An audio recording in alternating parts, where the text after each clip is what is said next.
네, 문안박 연대가 사실상 무산되고 안철수 전 대표가 문재인 대표를 향해 정면 승부를 요청한 혁신전대 제안.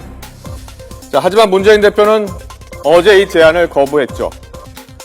기자회견 내용부터 들어보겠습니다. 전당대회는 해법이 안 된다는 것이 제 생각입니다. 제 제안은 협력하자는 건데 전대는 대결하자는 것입니다. 물리적으로도 시간이 부족합니다. 총선을 코앞에 두고 당권 경쟁으로 나를 셀 수는 없습니다. 더 이상 과거우면하지 않고 총선을 준비해 나가겠습니다. 우리 당에 필요한 더 근본적인 혁신들을 제 책임으로 해나가겠습니다. 당을 흔들고 끝을 이루도 그냥 넘기지 않겠습니다. 네, 그동안 비주류의 숱한 사퇴 요구, 또 최근 안철수 의원의 혁신 전대까지 거부한 문재인 대표.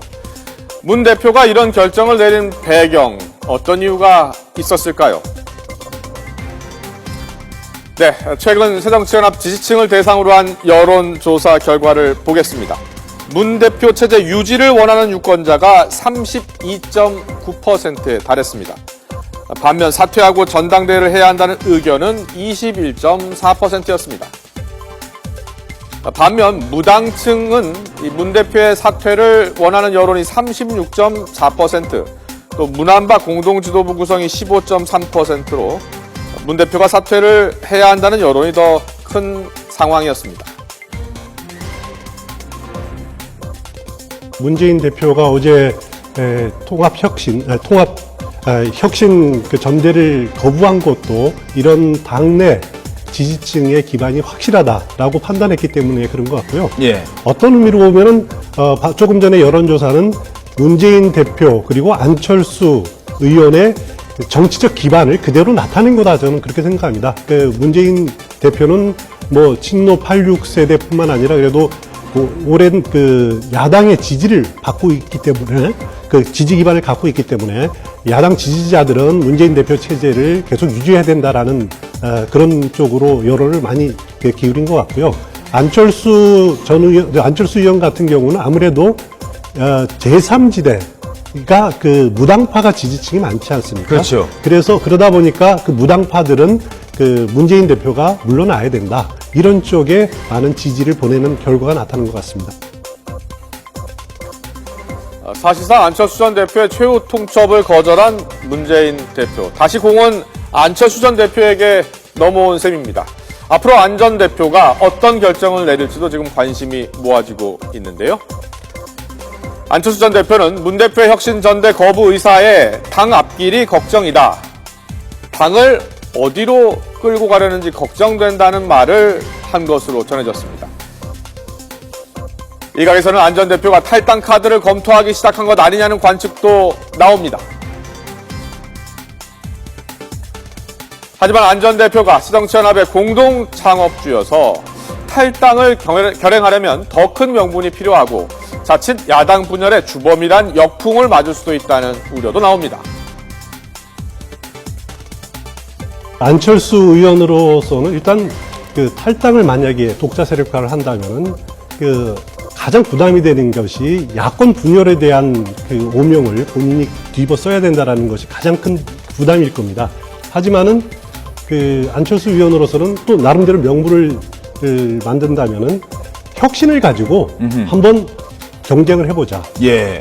최고의 혁신은 분당이다라고 선택을 할 수도 있습니다. 할 예. 가능성이 상당히 높아 보이는데, 제가 보기에는 최근에 안철수 의원이 호남에서 이런 말을 했습니다. 왜 호남만 물갈이 대상이 돼야 되느냐라는 언급을 했는데, 결국 안철수 의원은 당내 기반이 약하지 않습니까? 그렇죠. 결국 비주류 호남 의원들을 등에 업고 나갈 수밖에 없는.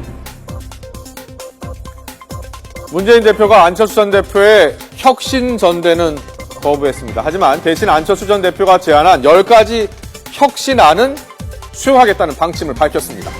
자, 안 전 대표가 제시한 혁신안 내용 가운데 부정부패 타파를 위한 내용의 일부를 보도록 하겠습니다.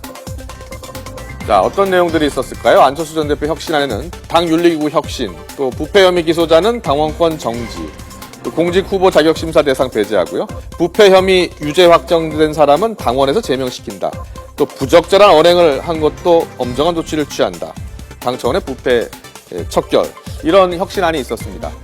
이런 혁신안은 수용을 했는데요. 문재인 대표의 이런 선택은 안 전 대표에게 이렇게 당신의 요구를 수용했는데도 등을 돌리는 것은 결국 혁신보다 권력에 관심이 있기 때문이라는 무언의 압박으로도 해석이 될 수 있을 겁니다.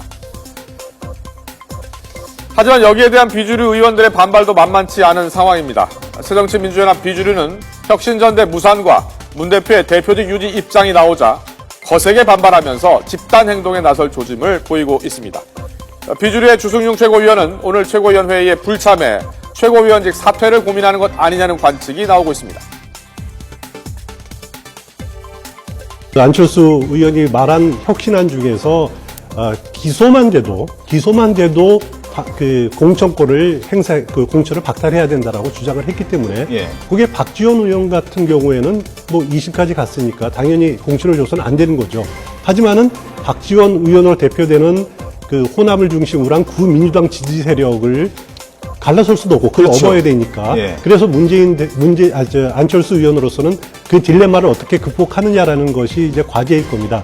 그 시기와 관련해서는 오늘 새정치민주연합이 오늘 최고위원회 당무위원회 열어가지고 지금 공직자 선출직 평가위원회 그 활동을 연기를 할 겁니다. 예. 13일까지로 돼 있는 거를 뭐 연기가 아마 다음 달 초 정도까지 연기가 될 건데 그때가 되면은 20% 탈락 의원들이 구체화될 거고 그러면은 좀 탈당 러시나 이런 것들이 구체화되지 않을까 저는 그렇게 생각합니다. 네, 지긋지긋한 싸움을 끝내고 싶다 이렇게 말하고 있는 문재인 대표. 하지만 어제 혁신전대 거부 의사를 표명하고 오늘 안철수 전 대표의 혁신안 10가지를 수용하겠다고 발표하자 이런 문 대표의 발표를 놓고 비주류 의원들의 거센 반발이 나오고 있습니다. 비주류 의원들은 오늘 집단 대응 방안을 내놓겠다라고 밝히기도 했죠. 자, 문 대표의 의지대로 지긋지긋한 싸움이 끝나기까지는 적지 않은 시간 또 후유증이 예상되고 있습니다.